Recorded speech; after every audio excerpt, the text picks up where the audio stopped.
Hello, everyone, and welcome to this week's edition of Deep Space Nine Reactions. I am Fred, your host and talking head, speaking to you recordedly from a basement in South Jersey. Anyway, for those who are new here, let me explain the general premise of this series. I am rewatching Deep Space Nine in order, obviously, from start to finish, because it is my favorite Star Trek series. And it was my excuse to finally do an ongoing series of ongoing commentary videos regarding each and every episode, reacting to the plot, seeing episodes I've totally forgotten about, and just enjoying the overall story and vibe that is the greatest Star Trek series of all time. There is no dispute about it.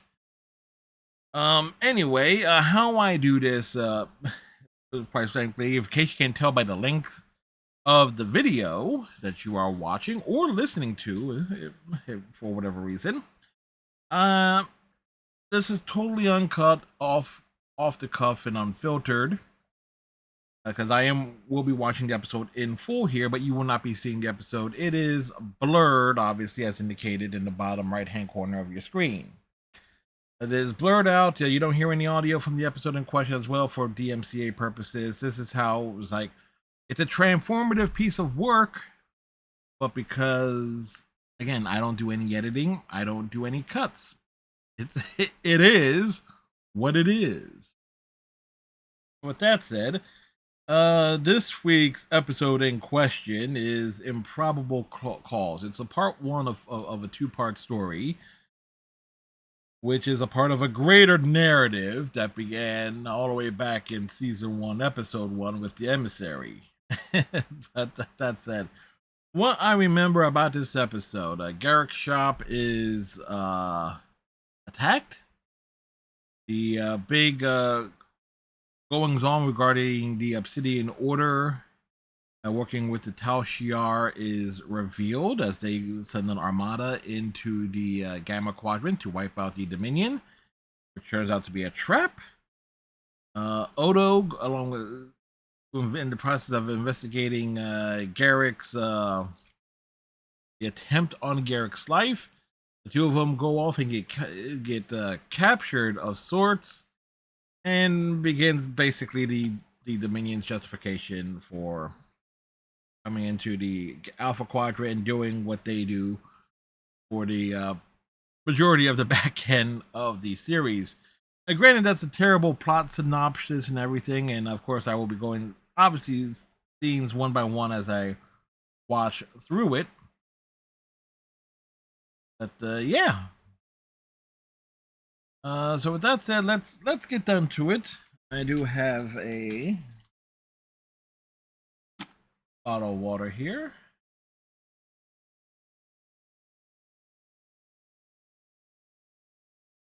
Let's get down to business.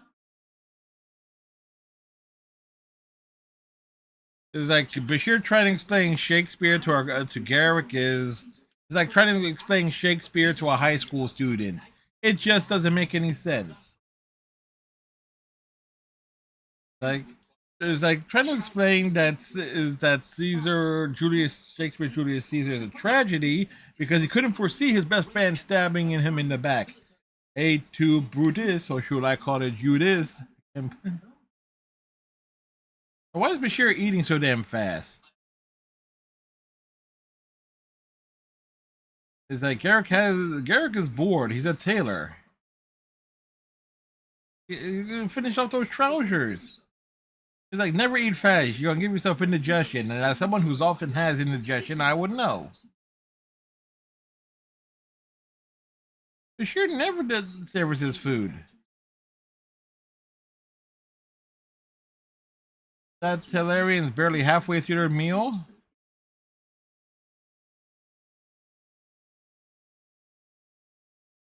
It is an interesting phenomenon though. It's like we as humans, especially Americans, we do like to rush through our meals.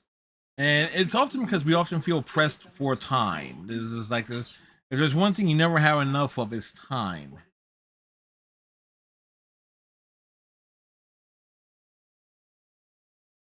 one could argue is like, is somebody just going to come along and steal the food? I mean, Garrick is making some great points here regarding like, why do humans we rush through eating our food? It's like I do try to savor the meals, but it depends on what I'm eating though.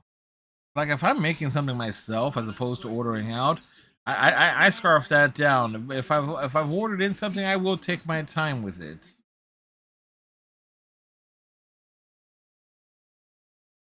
Where does Garrick want to get chocolates? I would like to know. I want chocolate. I'm a fat man. Of course, I want chocolate.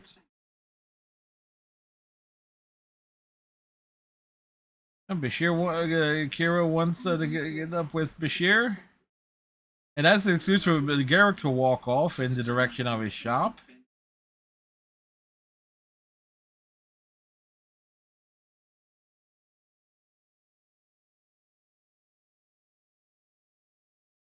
It's like they got to rip out the carpets because mixture of what species breathes damages the carpets.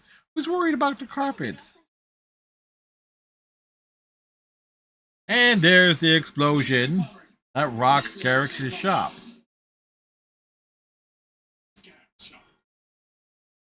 Okay, which anti-Cardassian Bajoran did it?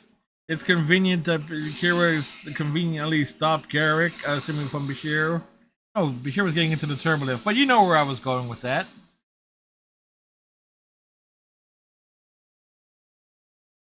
Boy, Garrick's shop just totally got wrecked. But there's no clothes laying around there. Which is kind of weird. He's a tailor shop. There should be stuff. And you know what the real tragedy is? Bashir's pants have been lost in the explosion. And that was a much longer opening sequence than last week's. And as the rock goes flying through space, as we let's talk about let's get some business out of the way. Obviously, y'all know the deal: like, comment, subscribe, all that important nonsense. Supports the channel without having to pay a thing. But if you would like to support the channel, help keep the lights on and such, there is a PayPal donation link in the description below. We are never going to have a Patreon account associated with this channel. So if you like this particular content in particular, and you want to support it, whatever you can, if you want to spare a buck or two, that's the way to do it. Beyond that, I am live over on Twitch 7 nights a week. Monday through Friday streams start at 9:30 Eastern, and Saturdays and Sunday streams start at 5 p.m. Eastern. Games that we are currently featuring heading into the week of August 23rd, 2026.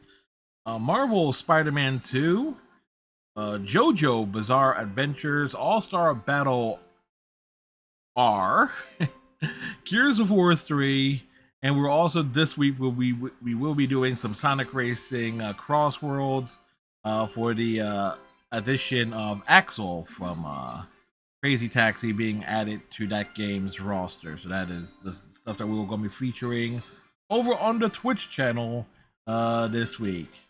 And I timed that out perfectly as the opening theme comes to a close.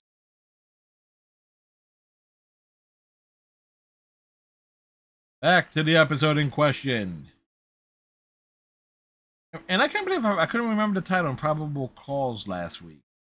Now, what I do remember about this episode, or at least know, is that it was originally intended to be a one-parter.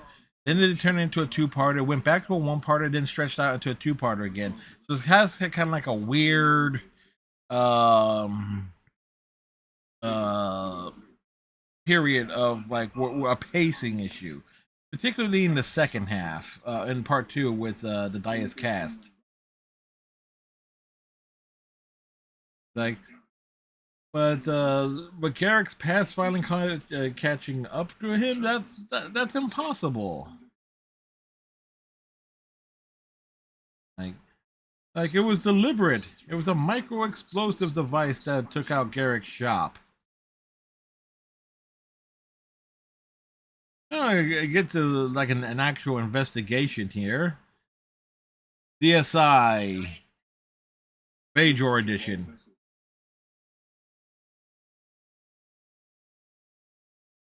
Like if someone wanted to try to kill Mr. Garrick, that's a very long list.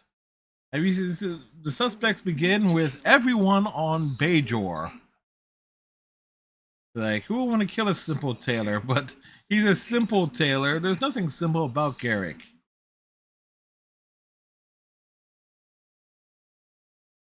Just like, of course, Garrick was with the Order.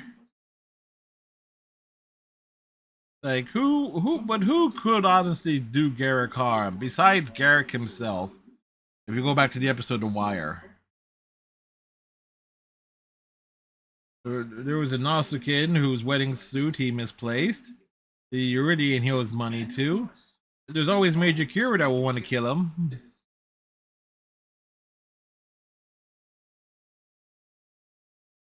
Like Kira doesn't like any Kardashian. I think she kind of respects Garrick a little.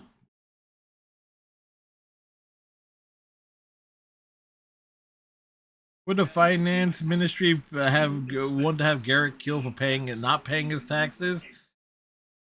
Yeah, the Kardashian finance ministry. I could believe that. I could totally believe that. There's not many things that Cisco likes. What he likes is his son and baseball. At least at this point in the series. Eric told him everything that was not a lie.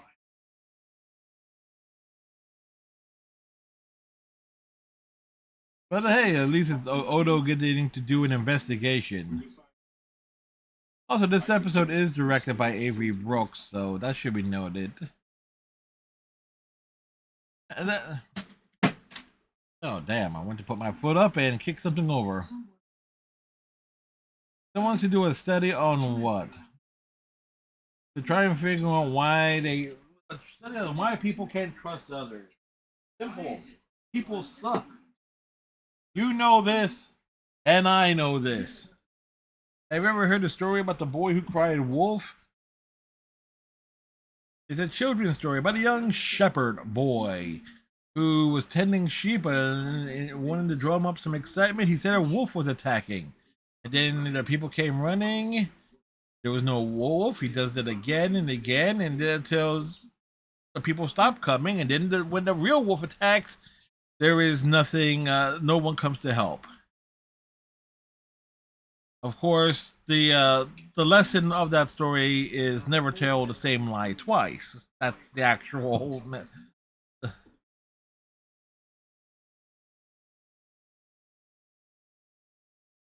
It's like it's a little graphic for a children's story, yeah, more or less. But Garrick doesn't lie all the time. He tells the truth. Everything that Garrick says is true. It's like doesn't Bashir know this? Like everything that Garrick says is the truth. Even the lies, especially the lies. They're all true. It doesn't matter to what degree.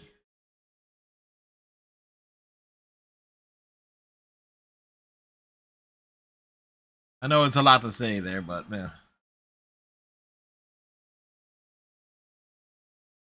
And meanwhile, Garrick has a security escort, but there's the bad news. Oh, Major Kira has an alibi. It's like, oh, get Garrick to look over the passenger manifest to see if anybody's came to the station that he might know.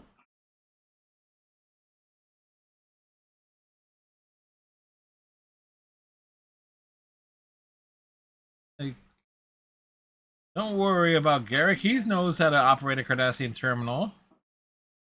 Like he's not gonna, but Odo's not gonna leave Garrick alone with his computer.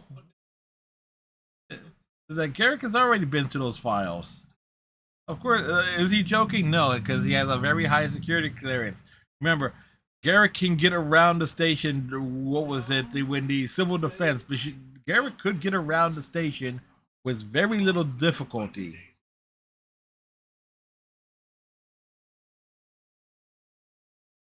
Like it could take forever to go to the list. Because like his shop is destroyed, but so Garrick has plenty of time. Here's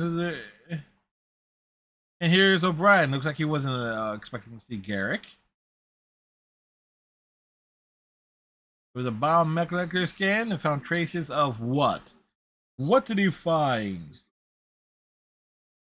Pheromonic sensor.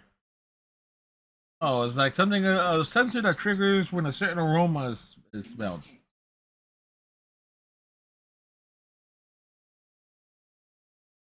But a Flaxian assassins, and there happens to have been a Flaxian on the station. They're saying there's so all of this is within the same day. One has to because prominence of Star Trek there is like sometimes like some time skipping issues. Some things take place over the course of one day, sometimes over the course of several days, and it can get a little muddled. Sakura Hassan on Chapari 2, he owes me money.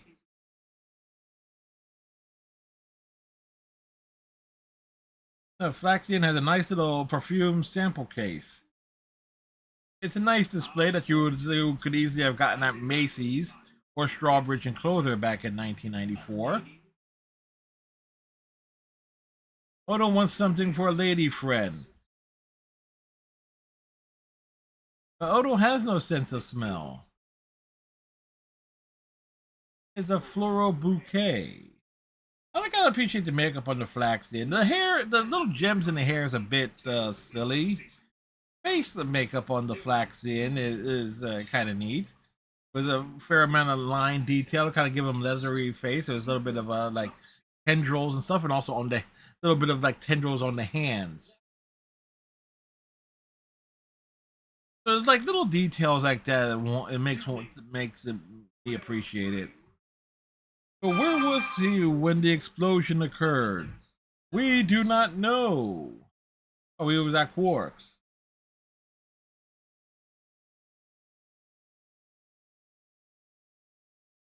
That particular perfume is spicy. How spicy? Spicy chatty?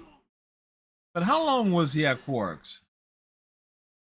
Right up until the deputy came along?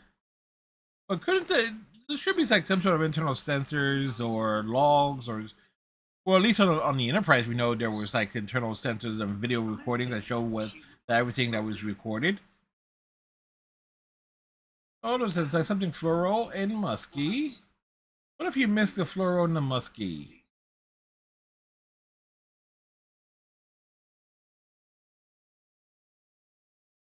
It's a very nice scent I'm taking. But she's fond of some spicy things. Add a little bit of spice in the mixture. They would not go well together. Let's find out. No, it's a rather explosive aroma. They trigger a fatal heart attack when inhaled. Like he had no deal, sure. The why stop him from mixing them? Like there's like no one would like the aroma in that case. But unless he has any more questions, the thing he likes to go now is like always has his suspect stuff. So when can he leave the station? And I like Odo just wavering little mixture there in front of his nose.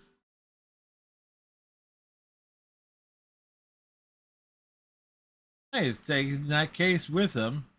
See the Flaxian. It does look like he has hair curlers in his head.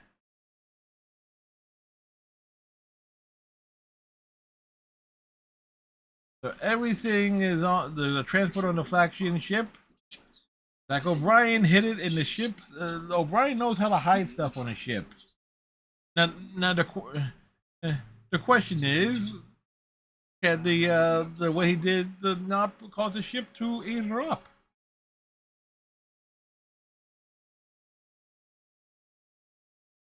And of course, Garrick was on the runabout as well with a nice bag of goodies.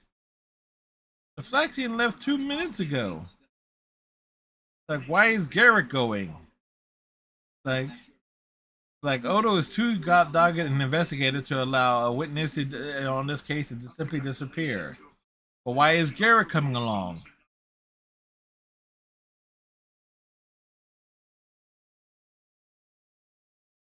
Like, but why? Like, explain yourself, Garrick. But is Garrick making a joke? So the way that Odo leans in, is like, well, are you kidding me? Yeah, like, why does Garrick want to go on this trip, though?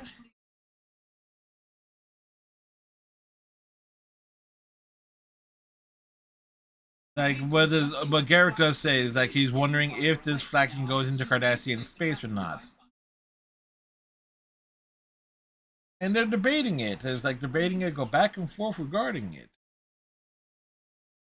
So it's an interesting either. It's like, okay, investigate, begin the following the Flaxian or not.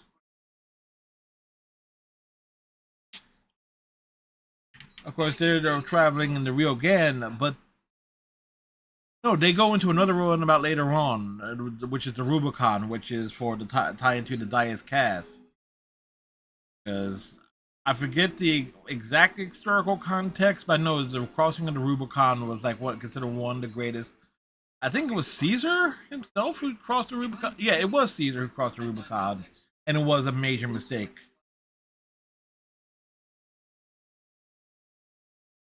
Faction ship is about to go into warp. I don't think it's going to go into warp. I think it's going to go into particles. I think you may have made out the blur of that explosion quite easily.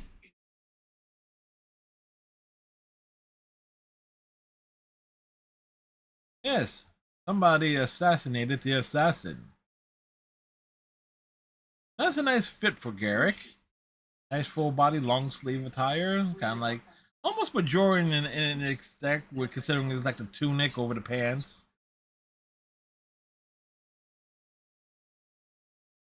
Also, Odo, there are times Odo has the belt and does not. It's always a weird thing.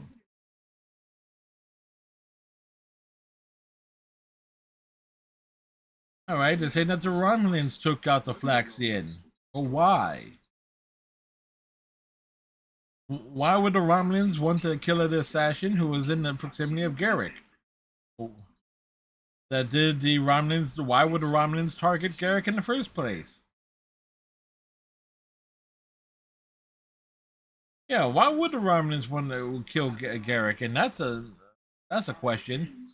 Is this a good tire of him saying he has no idea?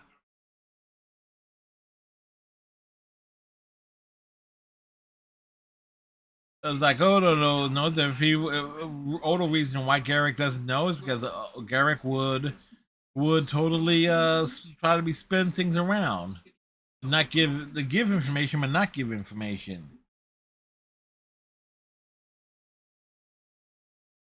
But the Romulans are not going to be forthcoming about anything. But they freely admit that they destroyed their Flaxian ship. Like, why? They admit it so easily. But he was a wanted for crimes against the Roman Empire, and for all intents and purposes, Bajoran space and some of its surrounding territory is kind of neutral space because Bajor is not part of the Federation,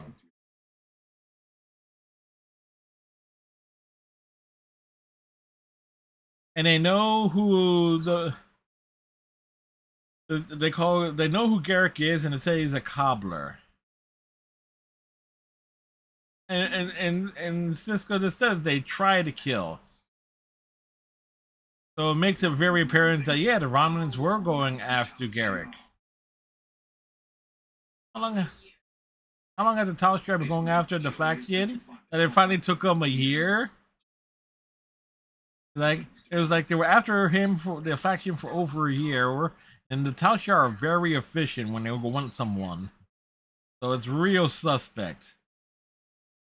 But they managed to catch him after they go to the station.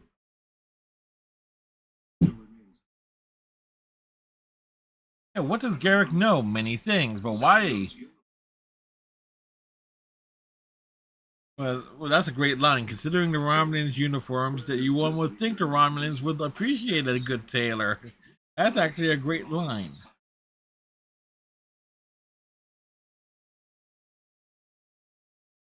Like, all they know is a bomb went off in Garrick's shop. Let's start with Garrick. What do we know about Garrick?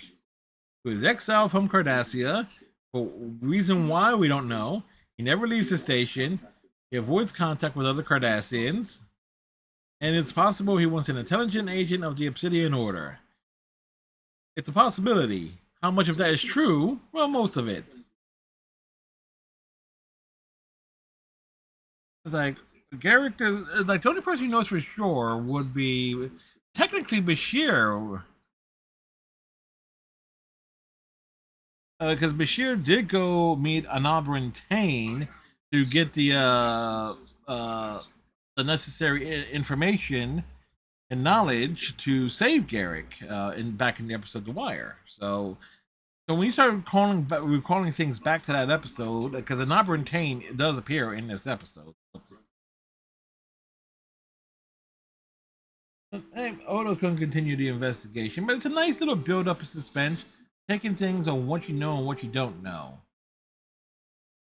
Odo heads off to reach out to a contact, the nameless contact who we never actually hear from, or like we never learn their name of who they are. Is this someone that Odo gets some deets on? Has gotten some deets on, some information on at times in the past.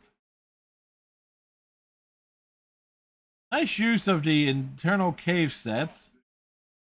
Want him to stop there?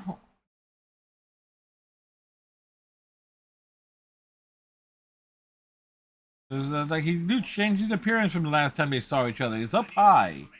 But who is this nameless Cardassian? It's like we just see this Cardassian's eyes, but we don't know who he is, which is just weird. I mean, it does imply like first listening to the voice, you would assume I would have back in the day. I assumed it was Gold Dukat, but it was obviously not. But it is someone who is a very cryptic, someone who's very cryptic and giving out the details.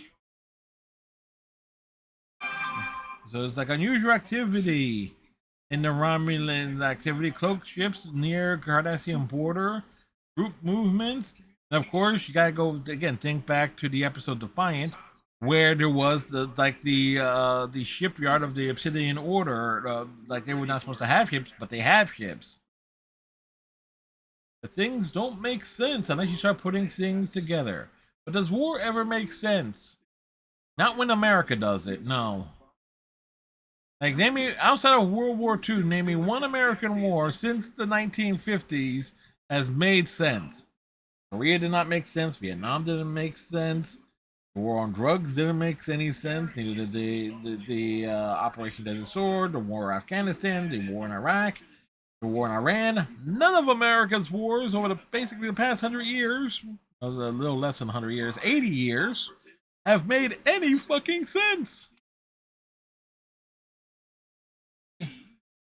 Like 3 people have died of natural causes, quote unquote. The other 2 died in accidents, as relates to Obsidian Order agents who are no longer with the Order.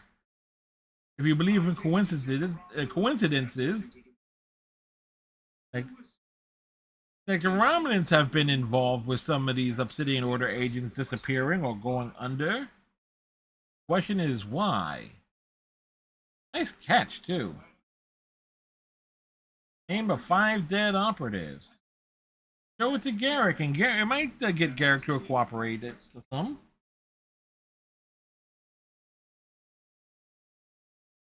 Oh, that this information satisfies his debt to Odo? Oh, yeah.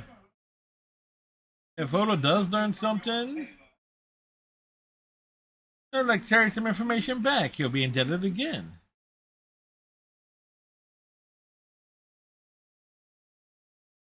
It's like it's great with Odo being like you say like the closest thing Star Trek has ever had to a true noir character.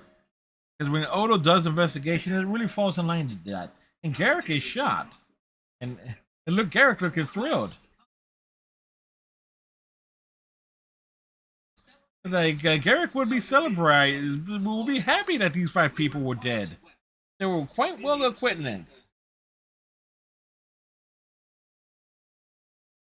Oh boy, and Odo's gotten mad. He's like Odo's not Dr. Bashir, and he's not gonna spar over lunch. Now, like Garrick did drag Odo into the investigation. Oh, Garrick blew up his own shop. How did Odo figure that out? Oh, oh, a look of surprise, surprise. Yes, but how did he come to that conclusion?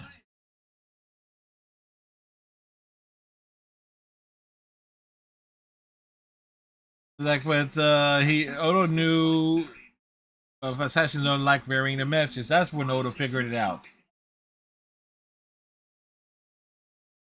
But of course, Garrick would have recognized, realized that an assassin was on the station. But Garrick, but there's a lot of justification here. It's like a lot of Garrick's,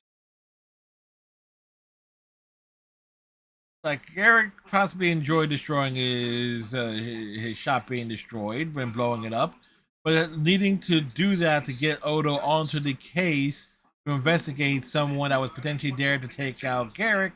It's a nice roundabout way of building things up here, but also makes you wonder as to how the hell was this going to be a single one-part episode, because there's just way too much in here to fit in it.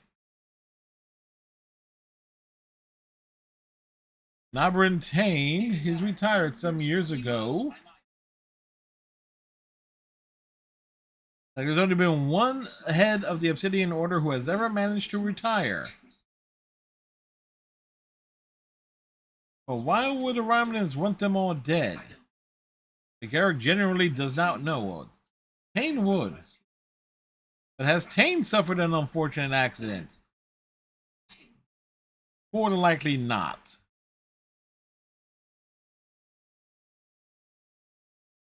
Yeah, use the communication system to get a hold of someone.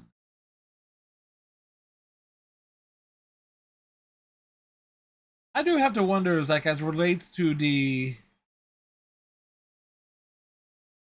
it's like Garrick knows how to scramble a system. There's an aesthetic level of scrambling. I do have to wonder this about like the something I've always wondered about the com panels and like control panels and stuff in Star Trek with a lot of certain displays. Like, how the hell do you know what the hell you're pressing to make things work? Is like, is there like, is like the like a keyboard like that is not seen from, at least from the angles, with the with like the overing of the bright of the lighting of the panels, where it oversees like what you're pressing. And Mila has gotten out of town. This is the first time Mila is seen, and we don't see her again until like season 7, when Garrick, with the liberation of Cardassia. His name is Elam.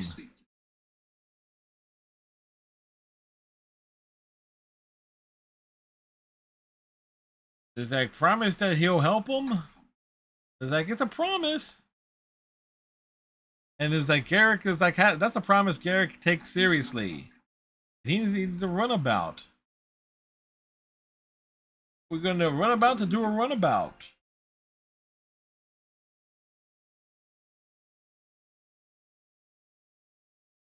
It's like, does Garrick know what he's doing? He's taking a bag with him, but why? It's a little, it's like luggage. Why is he taking luggage with him? But there is something that Bashir can do for me, and I know this is another thing. This was supposed to be a gag. I never know this. It was supposed to be a gag that, as relates to how the episode as a single story was supposed to end, with it's like take the isolating rod that Garrick has hidden in his quarters, and for Bashir to eat it. Like, eat the rod, Doctor. But it was supposed to be taken a bit more seriously.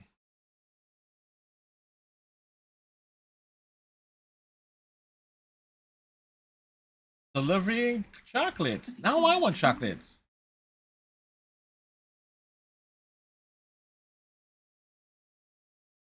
It's a nice little. If this was going to be a way to write Garrick off, which I believe was also the intent as well, was to write Garrick off as a character, or to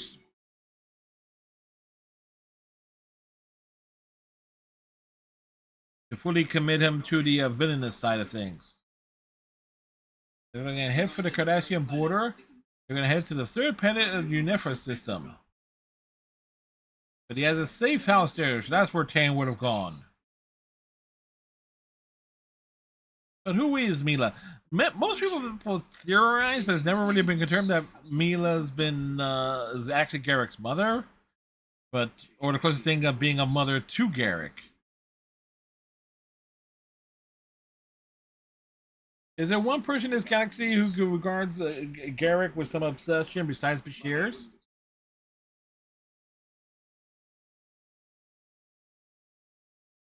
Like Tane and Garrick did not part on the best of terms, but he was directly responsible for his exile from Cardassia. But why would Garrick risk his life for him? And this is the other thing is, and this doesn't get revealed until fully revealed. Oh, it doesn't get revealed in this two-parter, but it's like Tane is Garrick's father. What does he owe him? Many things. But why is Garrick the constable? He is the sheriff. The reason why Odo is the constable is because if he was the sheriff, he would be shot. But no one would shoot the deputy. Garrick has a sense of honor, but it remains to be seen. And it will and that carries over into part two when Odo is being questioned quite heavily. Odo is putting together that he was theorizing that Garrick is more than Taint's advisor, that he was his protege of sorts. But there's a sense of loyalty with Garrick. There's enough there. It's an interesting analysis there. Odo is not too far from the truth. But again, a lot of these are details that the breadcrumbs are laid, but a lot of these are things that won't be revealed or fully fleshed out until later in the series. Well, Garrick has observed that Odo acts on a sense of justice, or what Odo considers justice. Odo doesn't. There's no feeling behind what Odo does. It's beyond his distaste for loose sands and disorder. Odo doesn't know what it means to care about someone. It's like, but Odo does know what it means to care about someone because he cares about Kira, and and and there's no way he can like come out and retort that other than wondering what Garrick's point is.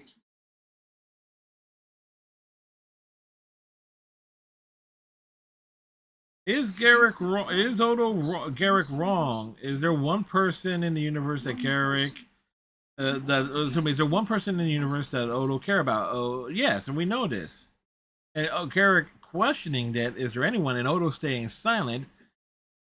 Like, there was no way Odo was going to tell Garrick that there, but there is. We as the viewers know fully well up to this point. That's been weird. If there's one person that Odo cares about more than anyone, it's Kira Nerys.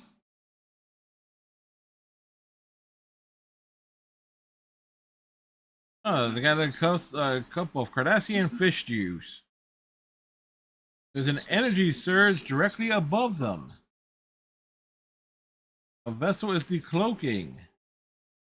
A Romulan, the Dedidex class battle cruiser. Oh no. A Romulan warbird in Cardassian space, and it locked a tractor beam. Send out a distress signal. Like, Like, yeah, it's like sending out a transmission, an SOS, is kind of odd. As the Romulans beam on board, so yes, they get carried. Is that the same corridor? Is that the same corridor from what the hell was that? A Future Imperfect? No, it's a little bit narrower. But you do get the first real true glimpse of no of like at least the general interior of Romulan ships beyond what we saw in the Face of the Enemy episode on DS9. And there is an Auburn Tane sitting in the office of the Derek class vessel. Eric and Odo being out there saved Tame the time from coming to pick him up or kill him. And it's the first time these two are face to face. Like, Elam, you're a tailor now. Is this one of your creations? It's a minor example of his stylish work. Like, Tame has a keen sense of fashion. Just look what he's dressed. He looks like my one of my grandparents' sofas. A nice brown and yellow ensemble. Tane wanted to meet Odo. I was like, yeah, I bet he did. Like, has Oda been curious about Tane's relationship with Garrick or the work in the Obsidian Order, which is basically all confirming all of this? Like, Odo does not really think about the spy masters and their associates. Oda would have made a good operative. Probably too good an operative. Because just look how dogged he is as just to being a constable and a head of security. The Tane's retirement was merely a ruse. Question is, how much of a ruse? Probably since the discovery of the wormhole? Like, when did Tane officially retire?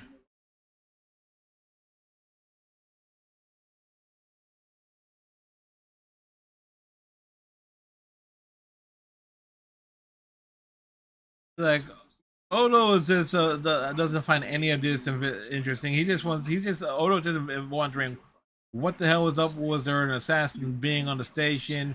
Why was this assassin blown up by Romulans? Why was this assassin headed into Cardassian space? Why? So many questions of why. But at least Tane is explaining that there's a fleet of Cardassian and Romulan vessels that are going to go right through the wormhole into the Gamma Quadrant, not for peaceful exploration, but to blow shit up. That's the only reason to go through the wormhole. Like a strike, the clear and precise the strike. Is Odo an valuable advisor? But it's a daring plan. But no one in the Central Command would bold enough to take on the Dominion. But yeah, this is the Obsidian Order. They've gone roll between the Obsidian Order and the Tal Shiar. Yeah, they've been building a fleet in their Orion system for months, and again, that leads back to the episode Defiant, the one where Thomas Riker appeared. Like that allowed to again. How much of this was freakingly foreshadowed? The genius of the writing of Star Trek Deep Space Nine as a series is that they will go back and pull things out to enhance another episode with references and callbacks and things where things build up and build up and build up, and there is an eventual payoff. And this is why the Next Generation is very mediocre. This is why Voyager is fucking awful. Enterprise at least tried, but was not executed very well. The Temporal Corridor War did not do Enterprise any real favors.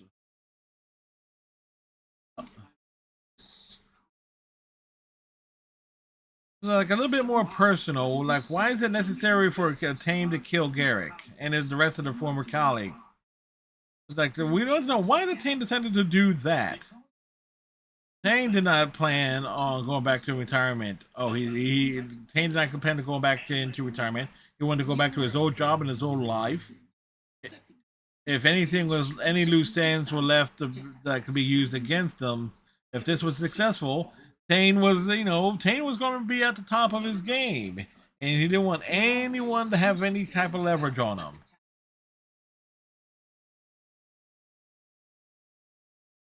Never rely on the Tausch Yard to burn their bridges. The Flaxian, like Garrick blew up his shop. The Flaxian didn't.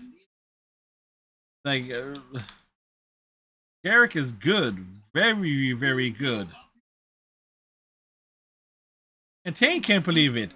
That Garrick is a true original. The question is, how did like Garrick never betrayed him? And Garrick's voice breaks. Like he didn't betray him, not in his heart. Why? Why does Tane think Garrick is there? Like Garrick only came because he thought the Romulans were trying to kill Tane. He came to save him. And funny enough, that will actually come into play in the next episode, where he does try to get Tane off off the ship when it's being blown up, being destroyed. Like Garrick is free to go, but the changeling, but Odo is going to stay. Like just like that, Garrick is free to go. Is Garrick going? Central Command will have a war in its hands. Like he's trying to like drag him into a war. And if you think about it, considering what was it, Dick Cheney's what was Dick Cheney's ties to the CIA and stuff, that Tane was going. There's something of that where it's like, yes, America gets dragged into an ever ongoing war in the Middle East, with Iraq and Afghanistan, because of the everything that was allowed by the American intelligence agency that led to 9/11, all of which were things that could have and should have been prevented. Garrick is startled is that all Garrick is shocked that he's been forgiven. Like Tane can't forgive, but he might try to forget. Klingons never forgive or forget. As we're getting closer and closer to the start of season 4.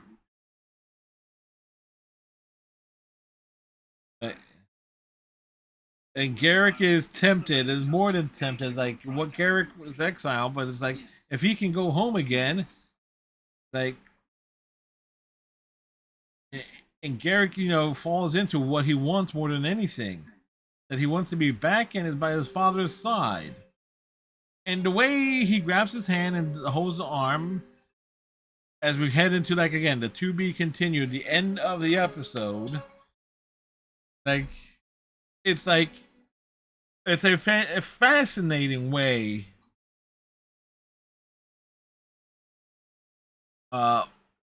It's a fantastic way for it to close out there. I mean, there are so many pieces here. If you pay close attention to Deep Space Nine, and then realize as you watch each individual episode one by one, the number of callbacks are made to previous episodes throughout the course of the series, and then realize this was being more or less written. I don't want to say on, excuse me, on the fly, but it was being written for a syndicated audience. Meant that the show was not airing on a major network, even though at this time in the series UPN and the WB did exist, and Deep Space Nine would air on those stations in different markets around the country. It was not always it was never in a universal time slot for everyone. For example, where I lived at the time, same house, by the way, back in the 90s, Deep Space Nine originally aired on Mondays on my local Fox affiliate. Then it went on to Sunday nights on what was when UPN launched. Deep Space Nine went from being syndicated and bounced around on. Take that back. The premiere of Deep Space Nine was on a Monday night. Several of the first episodes were on a Monday night, airing in the Philadelphia market. Then it would be alternating, airing back to back with The Next Generation on Saturday nights and like Sunday mornings. Again, I'm talking locally. It wasn't until I want to say 90, really like the start of season 4 when it went to UPN, or at least local UPN affiliate here. And even then, it was initially on Sunday nights at like 8 p.m. and before moving to Wednesdays, and this airing back to back was Voyager. It's like, and again, local scheduling and such, and which kind of shows, which was kind of like telling that there wasn't really shit on Wednesdays to pair with Voyager for the longest time. It was like, what was it, 7 days was what was paired with Voyager, I think, on Wednesdays for a time, and then when that show flopped, that's when they locally when they put DS9 and Voyager together. Sometimes they're back to back episodes or just trading this time slot.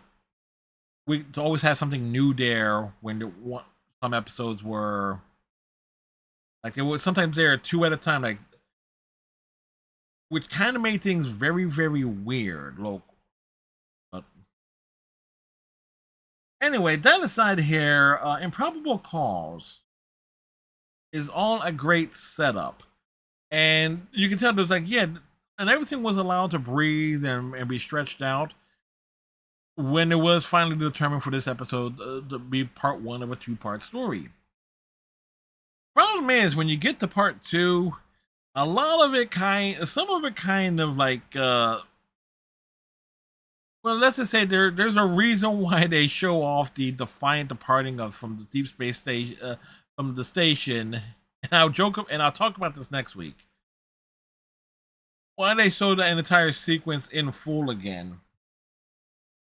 It was basically is like it didn't have enough material to fill up the episode, which is always weird. But again, this was an episode that they weren't sure until like the last minute to that it was like it's such a unique thing there in terms of that, because if you ever look at the production numbers of while the episodes aired in time, aired in the right place, the production order indicated that these were like put into production later.